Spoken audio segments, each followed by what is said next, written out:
बिस्मिल्लाहिर्रहमानिर्रहीम। अस्सलाम वालेकुम। हकीकत टीवी साइंस एंड हेल्थ में खुश आमदीद। बड़ा रेयर होता है कि चाइना इतना स्ट्रॉन्ग रिएक्ट करे कि तकरीबन चाइना में 75 लाख लोगों ने जापान का विजिट किया है पिछले चंद महीनों में। 75 लाख लोगों ने। और चाइना ने इस वक्त वार्निंग जारी कर दी है, एक बंदा भी चाइना से जापान में ट्रैवल नहीं करेगा।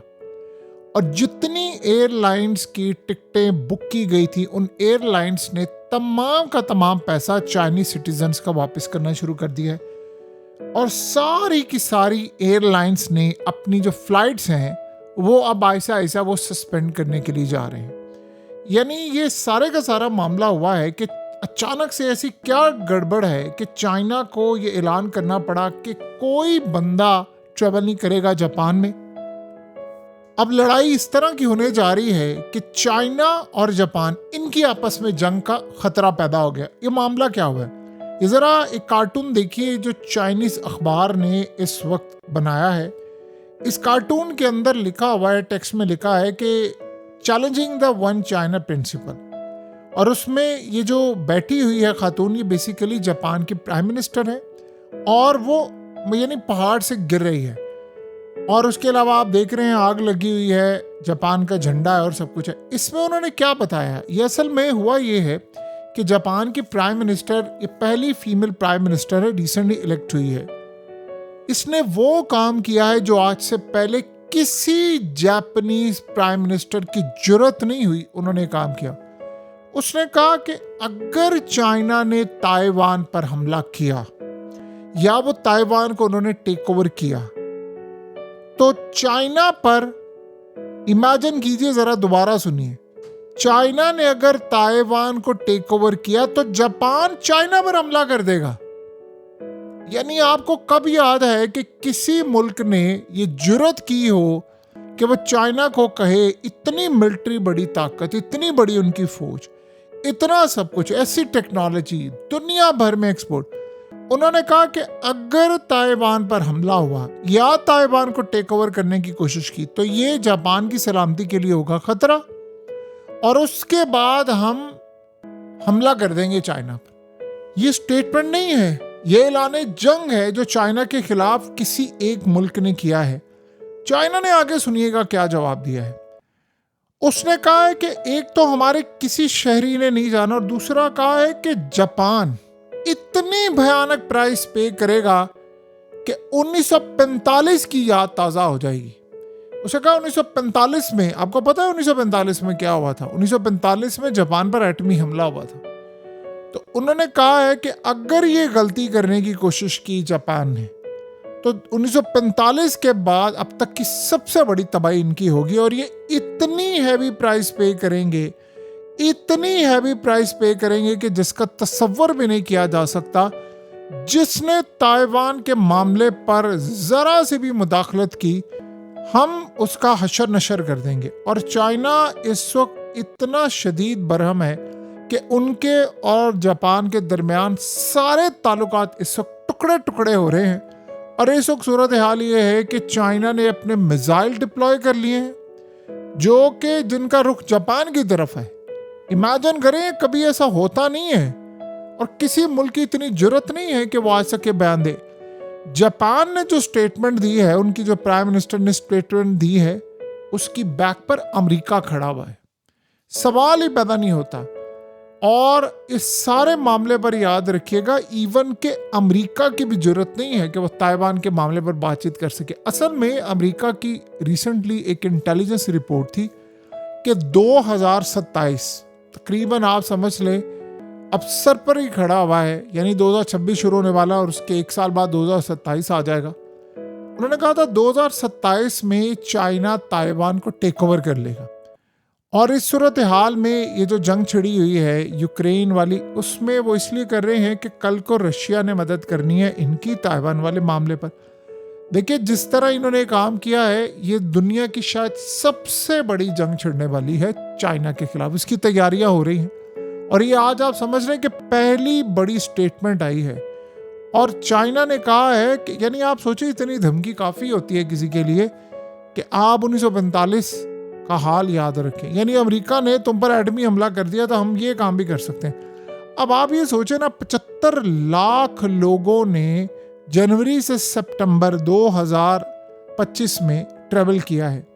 तो आप अंदाज़ा करें कि कितना जापान ने पैसा कमाया है इनसे, टिकटों से लेकर ट्रैवल, होटलिंग, क्या कुछ है। तो उन्होंने कहा है कि अब आपने किसी सूरत नहीं जाना। उसके बाद चाइना ने धमकी दी, तो चाइना ने उनके सफ़ीर को तलब किया, जापान ने चाइना के सफ़ीर को तलब कर लिया। यानी आप अंदाज़ा कर लें कि इस लेवल की लड़ाई हो रही है। आज से पहले किसी जापानीज़ जो भी लीडर आया था उसने इस तरह की कभी बात नहीं की। और इस सूरत हाल के अंदर चाइनीज़ मीडिया ये कह रहा है कि हमें पता है अमेरिका इसके पीछे है और ये क्या खेल खेल रहे हैं। ये बात आप ज़हन में रखिएगा। हम जो कश्मीर के हवाले से स्टैंस रखते हैं, चाइना उस तरह का स्टैंस नहीं रखता। हम तो ये कहते हैं ना कि कश्मीर शारक है, इंडिया कहता है अटूट अंग है, बस ये। चाइना बाकायदा उसके लिए अमल करता है और चाइना ने मिसाइल डिप्लॉय करके रखे हुए हैं। चाइना ने असल में स्ट्रेटजी ये बनाई है कि जब उन्होंने ताइवान को टेक ओवर करना है तो उन्होंने 58 मिनट्स के अंदर करना है, और ये हो सकता है इससे भी कम टाइम में हो। यानी उनकी फौजें उतरेंगी ताइवान में और वो जाएंगे, टेक ओवर करेंगे सब कुछ। वो असल में कहते हैं कि वन प्रिंसिपल है। यानी प्रिंसिपल क्या है कि वन कंट्री टू सिस्टम है। अब असल में आप ज़रा इस बात को अच्छी तरह समझ ले कि जब चाइना ने कहा है ना कि मैंने रशिया को हारने नहीं देना, तो उसका मतलब यही था। ये जा रहे हैं अब ताइवान की तरफ। ये जो रिसेंटली अमेरिका का F-18 तैयारा साउथ चाइना सी के अंदर क्रैश हुआ है और हेलीकॉप्टर क्रैश हुआ है, आपको याद होगा। ये असल में अमेरिका को एक बड़ा क्लियर पैगाम था कि औकात में रहो, वरना जो हाल होगा तुम्हें उसका अंदाज़ा नहीं है। चाइना इतना सेंसिटिव है कि आज चाइना ने ये बात की है, इमेजिन करें कभी उन्होंने बात नहीं की। उन्होंने कहा कि चाइना और दूसरी कौमों में फ़र्क पता है क्या है? हमारे इस प्रिंसिपल के पीछे 1.4 बिलियन पीपल खड़े हैं। 1.4 अरब लोग, यानी तकरीबन 140 करोड़ लोग हमारी बैक पर खड़े हुए हैं। और हम ये सारे का सारा जो सिनेरियो है वो पूरी दुनिया के सामने रखी। यानी हमें पूरी तायद हासिल अपनी कौम की। हम दुनिया में सबसे ज़्यादा चीज़ें एक्सपोर्ट कर रहे हैं। हम अपना अनाज है हमारा, हम सब कुछ अपना बनाते हैं, हम दुनिया के मोहताज ही नहीं है। अगर पूरी दुनिया से हमारी लड़ाई हो जाए, बाइकआउट कर दे, दुनिया मर जाएगी। हम उनको माल नहीं भेजेंगे, उनकी तबाही होगी, हमारा कुछ नहीं। आप देखें ना कि यूरोप की इस वक्त गाड़ियों की क्या सूरत हाल है, बड़ा गर्क हुआ पड़ा है। पहले उन्होंने इनको सीरियस नहीं लिया। इलेक्ट्रिक व्हीकल ने पूरी दुनिया में इनकलाब बर्पा किया हुआ है। चाइनीज़ गाड़ियों ने सस्ती भी है, अच्छी भी है, हाई क्वालिटी भी है। जापान भी एक बहुत बड़ा मुल्क है। आप सोचें जापान की जो पॉपुलेशन क्राइसिस वहाँ पर चल रहा है, तो जापान उसमें तबाह हो रहा है। ये बात सब जानते हैं। उनकी नस्ल ख़त्म हो रही है और हालात जो बता रहे हैं कि अगले 60-70 साल में जापान की जो नस्ल है वो तकरीबन ख़त्म हो जाएगी। यानी बिल्कुल 10-20-25% शायद रह जाए अगले 60-70 साल बाद। इसके अलावा उनके पास और कुछ भी नहीं है। और वो दुनिया भर से अब लोग बुला रहे हैं, क्योंकि वहाँ ना मियाँ बीवी के दरमियान रिलेशन कायम करने का कोई इतना रवाज नहीं है, नस्ल वो पैदा नहीं कर रहे। और चाइना को भी खतरा है। लेकिन चाइना ने रिसेंटली क्या किया है, चाइना ने उसका उलट किया है। चाइना अब जा रहा है एंटी एजिंग पर। आपको पता है चाइना ने रिसेंटली अपनी जो एज है वो 5 साल बढ़ा दी है लोगों की।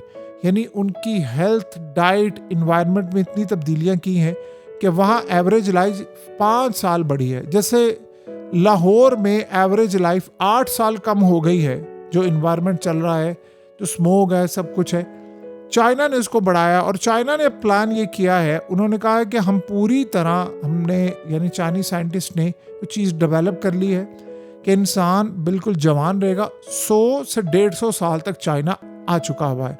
तो 150 साल तक वो कह रहे हैं कि हम लोग, यानी चाइनीज जो है वो जीना शुरू कर देंगे। इन्वायरमेंट, बॉडी के सेल्स, ये तमाम चीज़ें बेहतर से बेहतर वो करते जा रहे हैं। तो जापान अभी ये काम नहीं कर रहा। और देखिए चाइना क्या कर रहा है, वो कह रहा है कि हम ऐसा नहीं करेंगे कि अगर हमारे मुल्क में किसी की 100 साल एज है या 90 साल है तो आपको बूढ़ा नजर आएगा। उसने कहा नहीं, ऐसा नहीं है, वो आपको 20-25 साल का नौजवान नजर आएगा।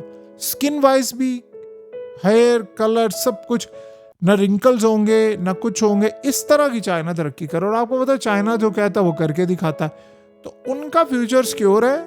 बच्चे वहाँ भी, जाहिर सी बात है पॉपुलेशन क्राइसिस, अब वो वहाँ पर भी कम है, यानी इस सूरत हाल में वो अपनी कौम को कह रहे हैं बच्चे ज़्यादा पैदा करें। कभी उन्होंने कहा था एक बच्चा सिर्फ आप पैदा कर सकते हैं। अब स्नेरियो हुआ है बड़ा डिफरेंट। अब उन्होंने जापान को कहा ये जापान पहला मुल्क है, आप देखेंगे मुस्तकबिल में ऑस्ट्रेलिया कहेगा, अमेरिका कहेगा। तो चाइना ने जापान समेत अमेरिका जो भी कहेगा, ये अमेरिका असल में चेक करना चाह रहा है रिएक्शन क्या होता है। उसने ईंट से ईंट नहीं बजानी, उसने पूरे का पूरा मुल्क खा जाना है, और जो होगा वो फिर आप सब देख लेंगे। हकीकत टीवी साइंस एंड हेल्थ की इस वीडियो के नीचे कमेंट जरूर कीजिए, अपनी राय का इजहार जरूर करें, और इस वीडियो को हर जगह शेयर करते हुए चैनल को सब्सक्राइब जरूर करें।